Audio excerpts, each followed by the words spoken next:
bienvenue donc à cette série questions-réponses avec la pleine conscience intuitive, ici Sylvain Bélanger, qui est moi-même. Donc, j'avais une première demande qui m'avait été faite récemment, une question sur la mort, hein, après la mort, qu'est-ce qui arrive avec une personne qui se suicide dans le cas d'une personne qui était pédophile? C'était la question qui m'avait été posée et j'ai répondu à cette question. Ceux qui sont intéressés à découvrir la réponse que je donnais, ben, vous pouvez accéder sur la page YouTube Pleine Conscience Intuitive et vous allez découvrir à ce moment-là donc la réponse qui avait été donnée à ce moment-là. Et puis, suite à cette question, il y a quelqu'un qui m'a posé une question plus générale en me disant, ben moi, j'aimerais savoir effectivement qu'est-ce qui arrive d'une façon globale dans le processus de la mort.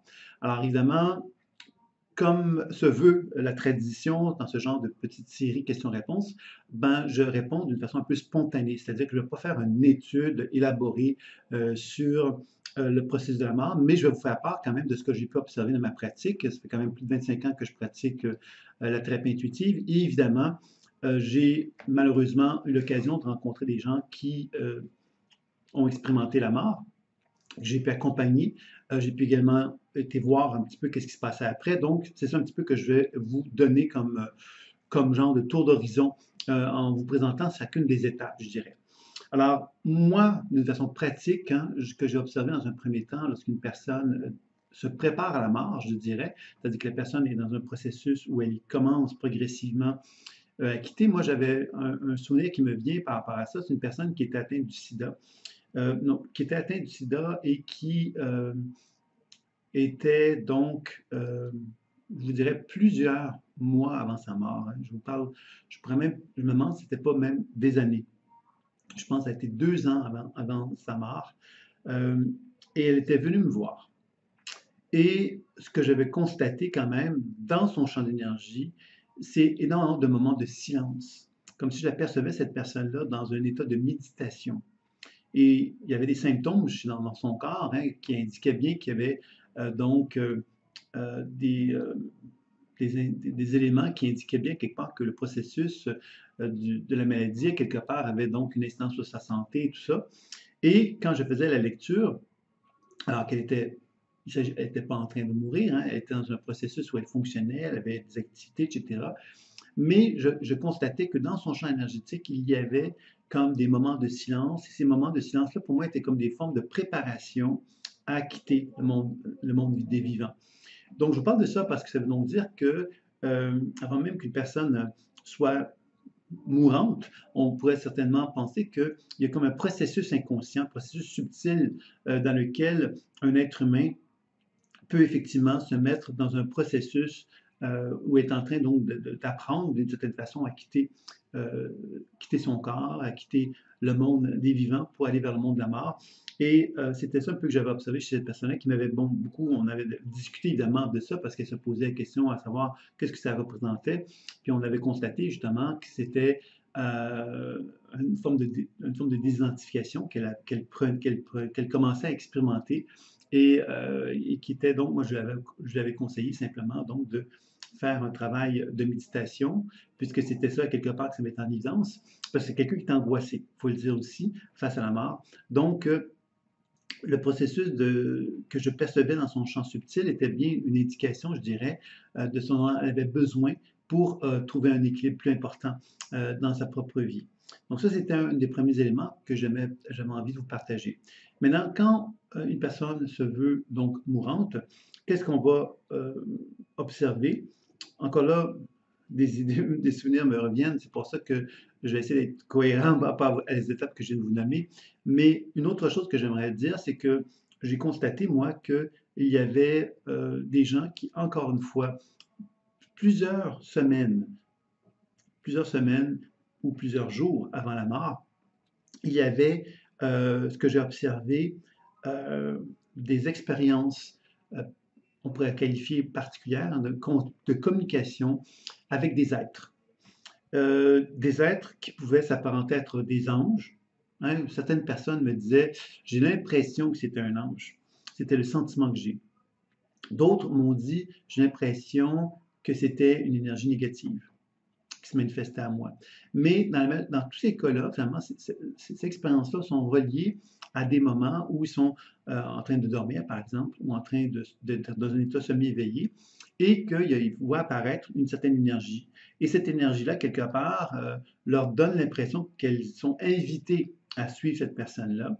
Et c'est une personne, justement, bon, il y a des sentiments de bien-être qui sont associés à cela dans certains cas, et d'autres, des sentiments plus angoissants. Un peu comme si on avait l'impression que l'énergie qui était là, c'était une énergie un peu comme la mort, justement, et on avait ces sentiments-là.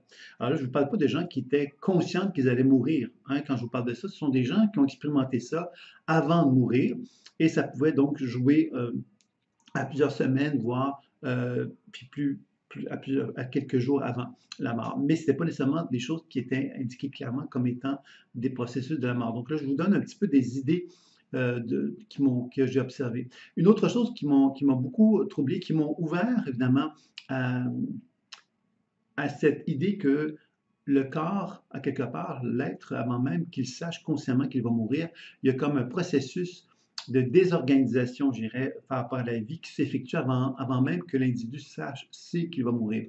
J'ai un exemple à vous donner là-dessus. Une femme m'avait rencontré, donc elle était atteinte d'un cancer et elle m'avait demandé de lui faire un soin. Donc, dans ce cas-là, c'était donc un soin à distance que je lui avais effectué parce que on ne pouvait pas se rencontrer. Et la première chose que j'ai observée chez cette personne-là, pendant le soin que je lui ai effectué sur elle, c'était son champ subtil ne souhaitait pas que j'effectue un travail de guérison sur elle. Alors évidemment, quand je perçois ça, moi, je ne me laisse pas impressionner.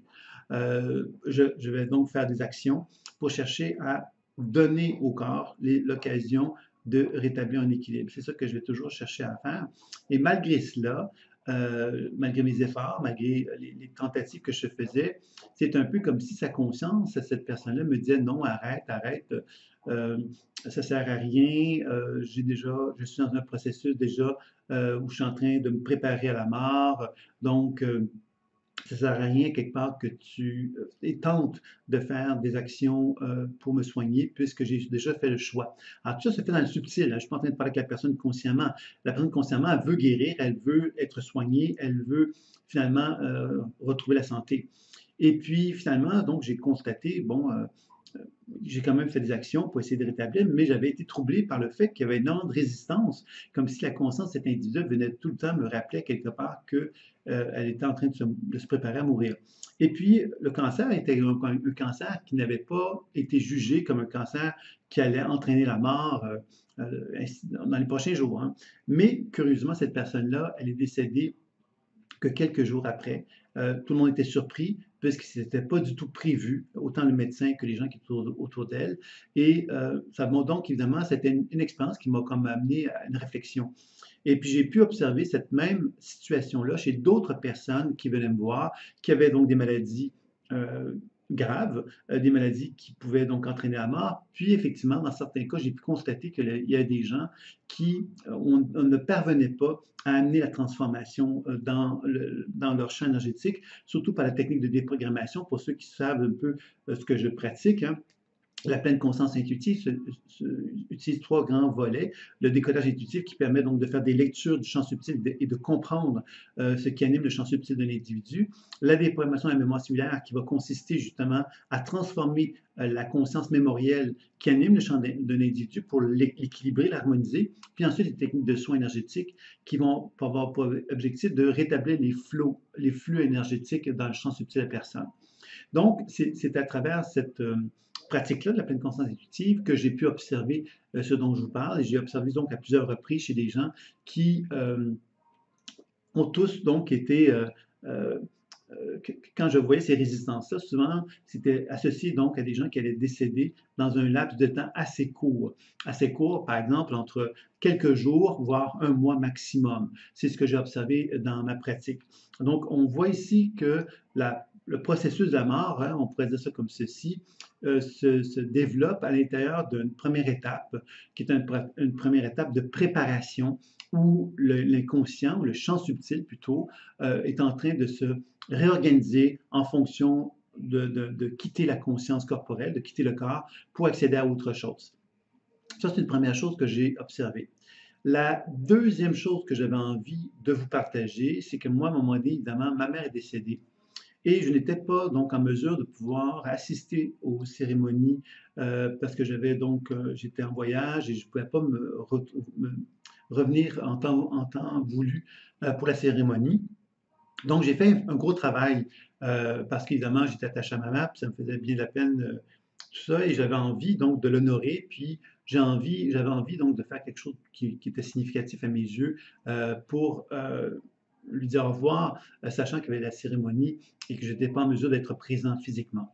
Donc, j'ai fait un travail intuitif assez important où j'ai comme fait un travail sur, sur ma mère qui était décédée et j'ai pu constater que le travail que j'effectuais sur ma mère, ben, j'avais le sentiment quelque part qu'il y avait un état de conscience multiple chez ma mère.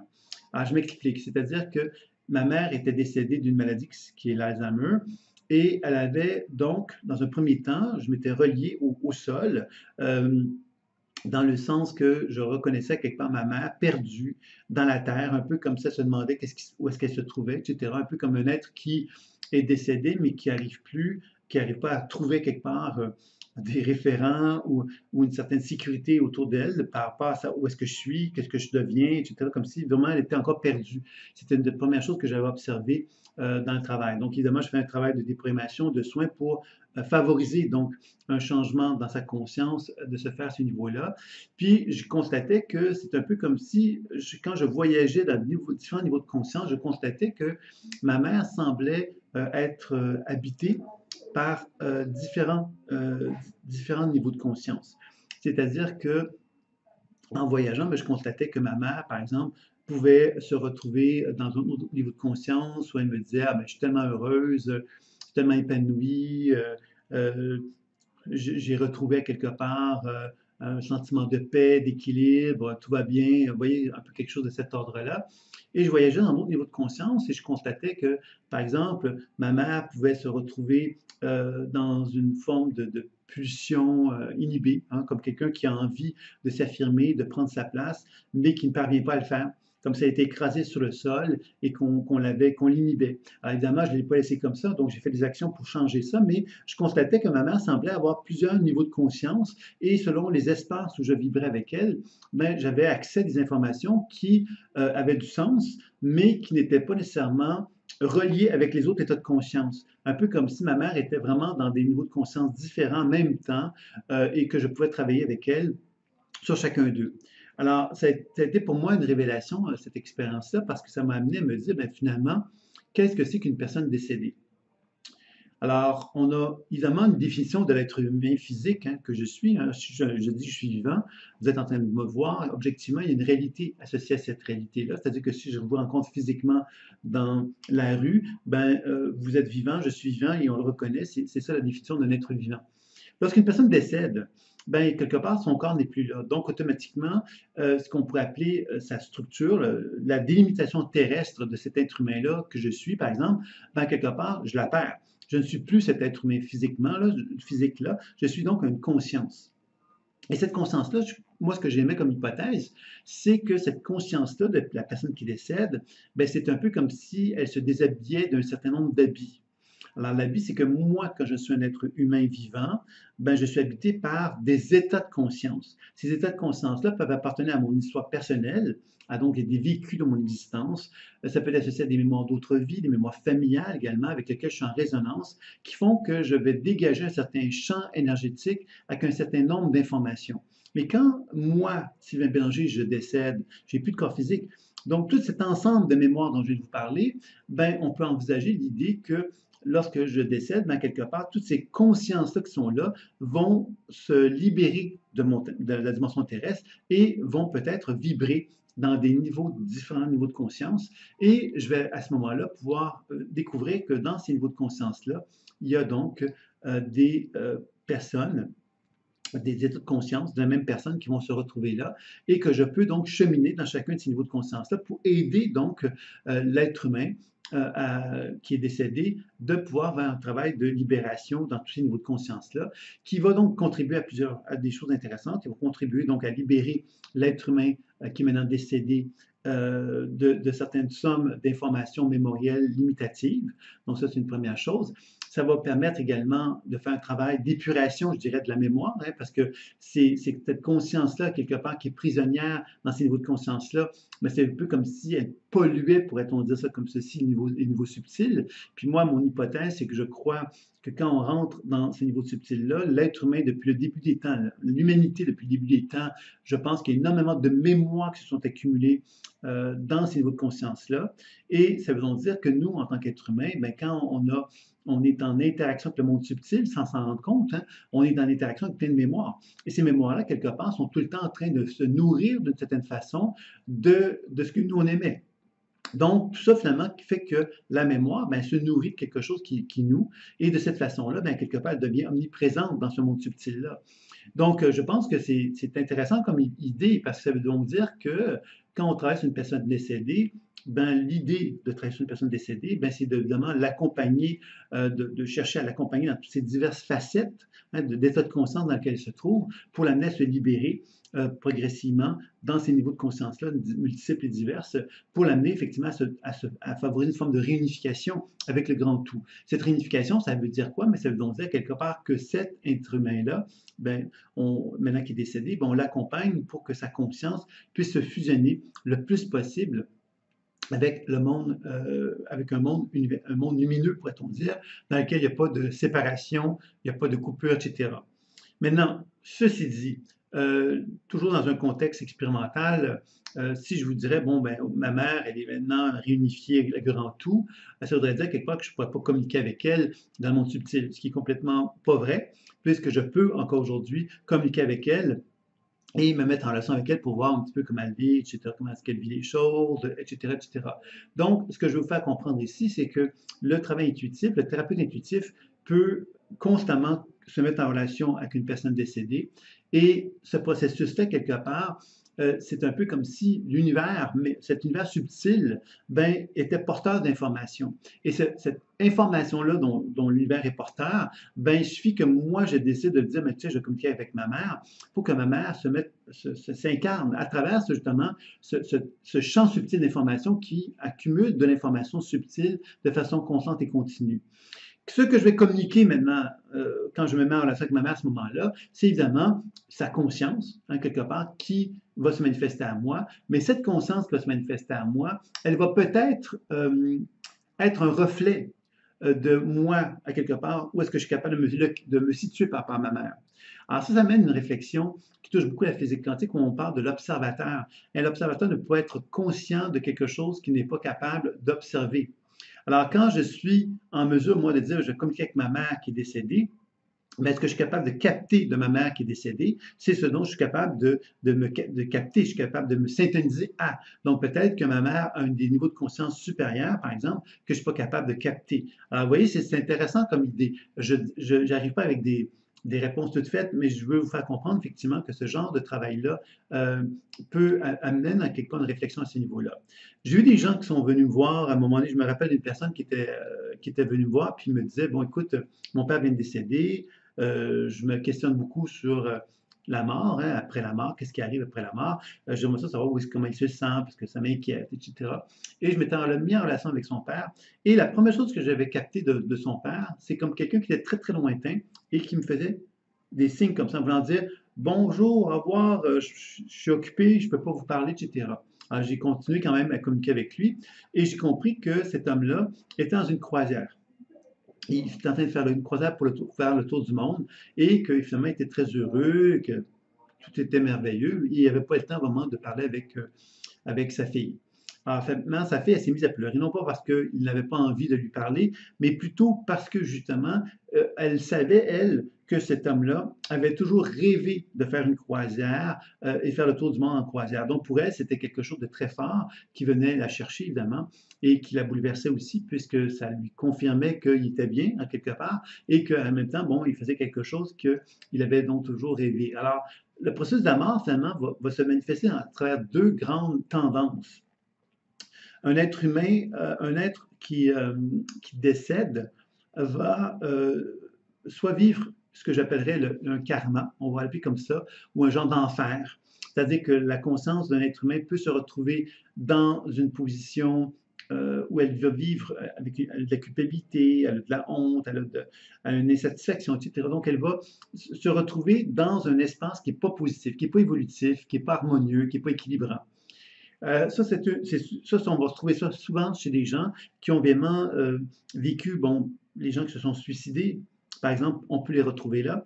Les gens, quelque part, qui ont vécu des morts dans lesquels ils n'ont pas eu le sentiment, quelque part, de pouvoir réaliser tout ce qu'ils avaient à faire sur Terre, donc un grand sentiment de révolte, de mécontentement, bon, on va les retrouver un peu dans cet espace-là, qui est un espace qui peut s'apparenter à la continuité de la vie, c'est-à-dire qu'un individu continue de vivre comme s'il avait le souhait, le désir de pouvoir compléter quelque chose qu'il n'avait pas pu compléter dans sa vie.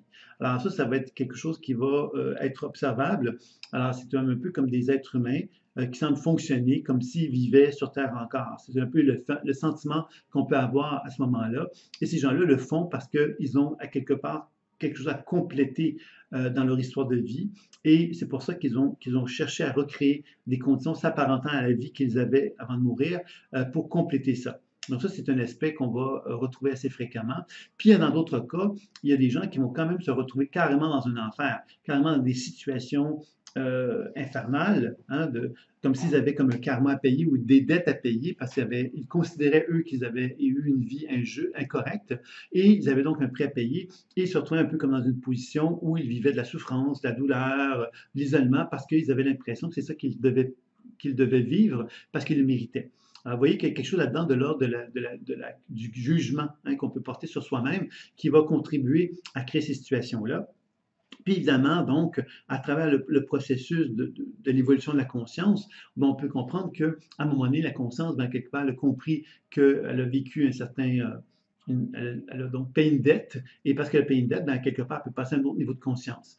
Donc, tout le processus de l'évolution de la conscience après la mort, ben, consiste justement donc à reconnaître qu'on a tous des parties à l'intérieur de soi dans lesquelles on n'est pas fier, pourrait-on dire ça comme ceci, et ces parties-là vont donc vibrer avec des niveaux de conscience inférieurs qui vont soit nous amener à nous punir, soit nous amener effectivement à revivre des événements de notre histoire de vie ou de prolonger notre histoire de vie simplement pour chercher à résoudre quelque chose qu'on n'a pas été en mesure de compléter. Alors ça, c'est souvent une grande tendance qu'on va retrouver dans le processus de la mort. Puis évidemment, ce qu'on va aussi retrouver, ce sont des gens qui vont, comme je disais tantôt avec cet homme-là, c'est-à-dire qu'ils vont poursuivre leur vie pour finaliser un rêve qu'ils n'avaient pas complété. Comme lui avait le rêve de faire un voyage pour faire le tour du monde en voilier, bon, mais c'était un petit peu ce qu'il expérimentait, un peu comme s'il avait besoin de faire ça pour compléter, conclure son expérience de vie. Et après ça, bien évidemment, quand on conclut ces expériences de vie-là, mais qu'est-ce qui va arriver? Bien évidemment, on va commencer à faire un processus, je pourrais dire ça comme ceci, un processus de libération hein, face au monde humain, parce que là, on va vraiment quitter le monde de l'expérience humaine. Hein, quand on quitte les niveaux d'expérience humaine pour accéder à des niveaux de conscience supérieurs, on reconnaît qu'on est décédé, par exemple, mais c'est évident que là, en ce moment-là, on va ouvrir la porte à diverses options, je dirais. Hein, c'est-à-dire qu'il va y avoir bon, des gens qui vont, par exemple, ressentir le besoin d'aller chercher un enseignement, par exemple, un enseignement auprès de manifestations de guides, de conscience supérieure, qui vont leur enseigner des choses. Ils vont eux-mêmes peut-être devenir des gens qui vont participer à aider les gens à mourir, à les accompagner dans le processus de la mort. Vous voyez, il y a tout un phénomène de cet ordre, un genre de hiérarchie, pourrait-on dire, assez complexe, où l'être qui est décédé peut devenir un participant de cette hiérarchie-là pour avoir un sens de mission en quelque part qu'il peut ressentir qu'il a et qui peut donc lui donner un sentiment d'importance dans le processus subtil et qui va amener donc doucement, hein, si on regarde ça d'un point de vue plus évolué, d'amener à un moment donné cette conscience-là humaine de dire, ben voilà, j'ai fait ce que j'avais à faire, j'ai complété tout le processus, le cycle, je peux devenir maintenant, je peux fusionner avec la lumière. Alors pour moi, cette fusion avec la lumière, bien évidemment, c'est le moment ultime et je pense que c'est pas si facile que ça à atteindre ce niveau de conscience-là parce que ça veut donc dire que moi, Sylvain Bélanger, je vais accepter ma conscience va accepter de mourir quelque part dans cette lumière-là. Et je pense qu'évidemment, comme on n'a pas été éduqué à ça, et que tout le processus de la mémoire est très important dans le monde subtil, ben, on a tendance effectivement à se sentir prisonnier de ce monde subtil-là, puis c'est difficile pour nous d'accéder à ces niveaux de conscience qui nous permettraient d'accéder à cette fusion-là dont je voulais parler également. Donc voilà, alors comme vous l'avez compris, il y a donc les phases d'enfer qui permettent justement à l'être de payer sa dette. Il y a des gens qui vont donc avoir l'opportunité de compléter leur histoire de vie par rapport à des choses qui n'ont pas conclu, qui n'ont pas complété et qui sont reliées donc à des expériences de vibration qui ne sont pas très élevées nécessairement. Par exemple, je pense à une personne euh, qui était cancéreux, qui n'était pas décédée, hein. Ce dont je vous parle, mais c'est quand même un élément intéressant que j'ai en mémoire par rapport à ça. Cette femme-là se demandait pourquoi elle vivait. Tout le monde disait qu'elle devrait être morte, même les médecins ne comprenaient pas. Elle avait vraiment un cancer complètement généralisé, mais elle continuait à vivre. Et elle ne comprenait pas. Et puis moi, quand j'avais fait la lecture intuitive, ce que j'avais observé, c'est qu'elle avait énormément d'agressivité et de colère envers son mari et qu'elle attendait des excuses. Elle attendait que cet homme-là fasse la paix avec elle et que tant et si longtemps que cette paix-là ne venait pas, bien, quelque part, elle refusait de mourir. Alors, c'est pour montrer justement que même après la mort, bien, si une personne n'a pas été en mesure de vivre une forme d'aspect paisible par rapport à certaines personnes avec lesquelles elle n'a pas pu effectuer une paix ou une harmonie avec son entourage, il est possible que cette personne-là, quelque part, va vivre dans le monde de la mort avec des attentes et des désirs, justement, de voir que la relation puisse évoluer, etc., cheminer, et elle va donc, d'une certaine façon, rester dans une forme de frustration, mécontentement pendant un laps de temps. Alors ça, c'est un autre élément qu'on va retrouver. Donc, il y a cette phase où la personne va chercher justement à reproduire la vie telle qu'elle la vivait sur Terre pour essayer justement donc de compléter une existence pour comme se libérer d'une émotion, d'une tension, d'une frustration, de mécontentement. Puis évidemment, ensuite, on a vu qu'il y a des êtres qui, dans le processus de la mort, pouvaient donc concrétiser des grands rêves qu'ils n'ont pas pu réaliser sur Terre. Donc ça, c'est un autre élément. Et qu'après avoir fait ça, bien évidemment, des êtres humains allaient pouvoir se retrouver, ce qu'on appellerait dans une forme d'école, on pourrait l'appeler comme ça, dans lequel il y a plusieurs possibilités de pouvoir contribuer à aider donc les personnes décédées à cheminer dans le niveau de la conscience mémorielle et que à travers ça, bien évidemment, il peut y avoir donc des gens qui pouvaient favoriser donc le travail de passeur d'âme, par exemple. D'autres pouvaient devenir des éducateurs, et ainsi de suite. Donc, il y a plusieurs options à ce niveau-là que moi j'ai pu observer à travers ces lectures intuitives que j'ai faites avec les gens. Puis, suite à ça, bien évidemment, on peut envisager qu'il y a un travail donc de libération dans le cycle qui fait que l'être, la mémoire, la conscience mémorielle de la personne décédée, bien, quelque part, elle peut quitter pour se retrouver dans la lumière. Donc, globalement, c'était un petit peu ce que j'avais envie de vous dire.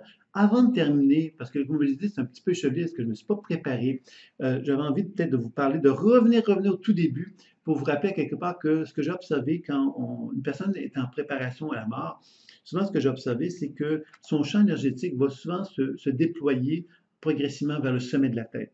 C'est-à-dire que l'être humain qui commence vraiment à faire un travail pour quitter son corps va se retrouver dans un processus où sa conscience est vraiment dans le haut du corps et progressivement, ben, ça va progressivement se faire à travers ce processus-là.